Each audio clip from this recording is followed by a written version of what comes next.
This is Xane Anderson. Welcome to the Principal Podcast today.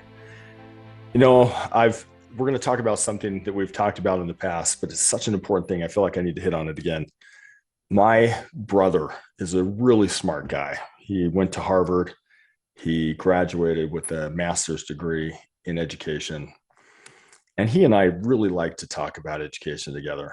And one of the things that he said that was so profound that has stuck with me is he said, the best outcomes with children happen when parents act like they're the CEOs of their children's education. I want you to think about that. You are the CEO of your children's education. It's not the government. It's not some outside something. It's not some agency at the government. It's not you are. And as such, that's an amazing responsibility, but it's also a super fun, awesome opportunity. And it may sound a little bit overwhelming at times. You're thinking, so I'm in charge. Yeah, the buck stops with you. That's the truth. So if your kids are well educated, if they're raised well, that's your responsibility. And if they're not, that's also your responsibility, which can be a burden. And it can even be a little bit scary to think, hey, I'm the CEO. Well, let me give you a few things to help you for those of you who are just kind of new to this concept. Being a CEO doesn't mean that you have to do everything for your children. It doesn't mean you have to homeschool them 100% of the time. That's not what it means. What it means is that you stay really keyed in and you realize that you can change providers and outsource or maybe take over some of the education yourself if it deems necessary. So let me give you an example. If you were a CEO and one of your employees was doing something that was completely against the company mission and completely against company policy, would you continue to have that employee? Well, you might go in and have a talk with the employee and have a frank conversation and see if you could work it out. Maybe you could. On the other hand, if the employee continued to go down this road, you would have a right as the CEO to say, hey, you know what? It looks like maybe we should pursue opportunities other places. We're going to pursue opportunities other places, and it's just not a good fit at this time. And if you can have that kind of attitude with your children's education, and let me give you an example. I'm not the best person to teach my kids how to swim. I've tried. I'm a pretty good swimmer myself. I was a Boy Scout and I had a life-saving merit badge and swimming merit badge, and I'm pretty good. And we've worked and they've become pretty good. But I realized that me handling that part of their education, it would be better if I outsourced it. So my wife and I did a little research and we decided to find a swim teacher. And we found actually a couple that were really good and were able to help our kids learn to swim. In fact, they're involved in it right now. And so as a CEO, I said, you know what, we're going to outsource this because I realize I'm not the best. I want you to think creatively. A lot of people think, well, I just have to send them to the government-run school. Whatever the nearest government-run school is that I'm in the area, that's where I have to send them. And I don't believe that's true. Now, I think there's ways to be creative. Let me give you an example.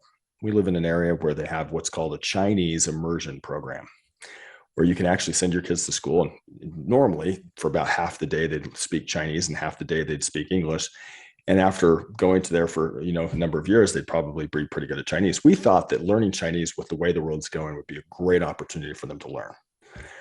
But there was part of the things that we wanted not to outsource to the school. And so we basically went in and we had a conversation and said, hey, we'd like to have our kids in the Chinese program, but we're going to take care of these other things in different ways.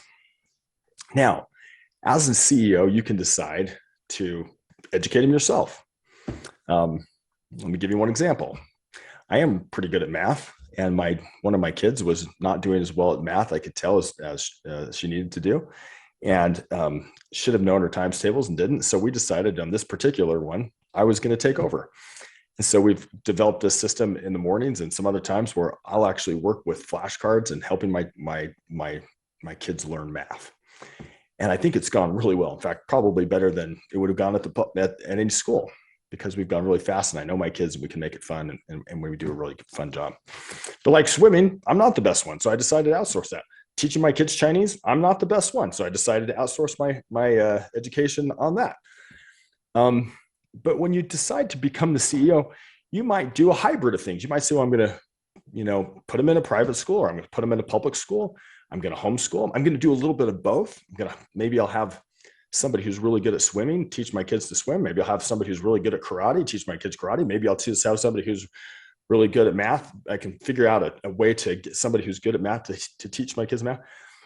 But if you take that attitude that you're the CEO and the buck stops with you, instead of just checking it out and letting the government or some outside organization that you're not aware of, it could be a private school, it could be a public school, it could be anything, even a tutor. If you're not keyed in and realizing what's going on, then you'll miss opportunities to teach your children. And so I guess the purpose of the podcast today, I would hope that you would start thinking, this is an opportunity. Now, for some of you who may be afraid, I once talked to someone and they were kind of afraid to even think about doing part of the education themselves. They said, gosh, I cannot do this. I mean, I'm not a teacher. I'm not an educator. I don't know what I'm doing.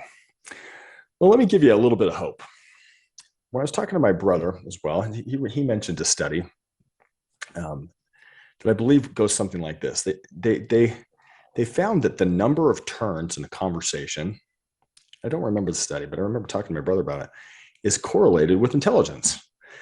So if I'm talking to you, let's pretend I'm talking to my son and he's asking me math questions. If he comes and says, hey, Dad, I don't understand how to do this division problem. And then I say, well, son, tell me what you don't understand. That was one turn in the conversation. Did you see that? So he said he didn't understand. And I said, well, tell me what you don't understand. And then he could say, well, I don't understand how you carry the ones, or I don't understand how to do this or this algebra, whatever it is. He can say, tell me what he doesn't understand. And then I can come back and we can go like this. Now, the more turns in a conversation you have is linked to better outcomes. Well, guess what? As a parent, you could probably have more turns in a conversation with your child than they would have in hours and hours of school. You could probably do it in 1/5 the time or 1/4 time, maybe in 1/10 the time. Have more actual good conversations where if you're really keyed in and checking in and say, well, tell me what you don't understand about 12 times tables. Tell me what you don't understand about algebra slopes. Let's see if we can look it up. Let's go work on it together. And, maybe even get the teacher's edition of some math books or something. So you can, obviously wouldn't let them see it, but you could help work through some things because you're the CEO, which is a great opportunity. So what I'm trying to say is if people in the organization that you're the CEO is, which is your children's education, are not teaching your kids real principles, things that are really going to help them in life. In other words, if they're teaching real principles, keep them. There's some great educators out there, wonderful educators. I love teachers, love education, love all the effort they put into it. But if they're not aligned with how you teach your kids correct principles, then maybe it's time to outsource, or maybe it's time to take over some of it yourself. Be creative, find a way, but be brave. The reason I told you about those turns in the conversation is because if you're able to sit there with your children or your child or children and have some of these conversations and read and ask questions, a lot of times your ability to help them form new neural connections quickly is much better than in a class where there's maybe 30 kids and the teacher's kind of talking and there's no turns in the conversation. You actually have an opportunity to do that. So be brave. Be brave when you're thinking about doing this. I suspect that it's going to become more difficult. I suspect with the current climate that there's going to be a lot of people who do not think it's okay for parents to be the CEOs of their education. I would say, even if people say you're not, you have a responsibility and an opportunity, a privilege, and a weight to teach your kids the correct principles. So please, if you go, I hope you had some ideas about how you, as a parent, and it's fun, learn to outsource, learn to find people who are smart to help you. Maybe talk to some people who are a little bit more involved with their kids' education if you're not. You could talk to people who homeschool. You could talk to people who are outsourcing to kind of outside suppliers, Are they sending him to a violin teacher or a piano teacher or a karate master? Are they sending him to a tutor? Are they tutoring themselves? Are they doing part homeschool, part public school? Are they doing a little bit of, I mean, how are they doing it? And gosh, there's so many things you can do today as a parent. What you can't afford to do is be checked out. If you leave the education to some entity out there, whether it's the government or somebody else, and you're not really knowing, gosh, missing some great opportunities to influence the next generation. So please, please, please find a way to get involved with your children's education and take responsibility. It's fun. This is X saying, thanks for listening to the Principal Podcast.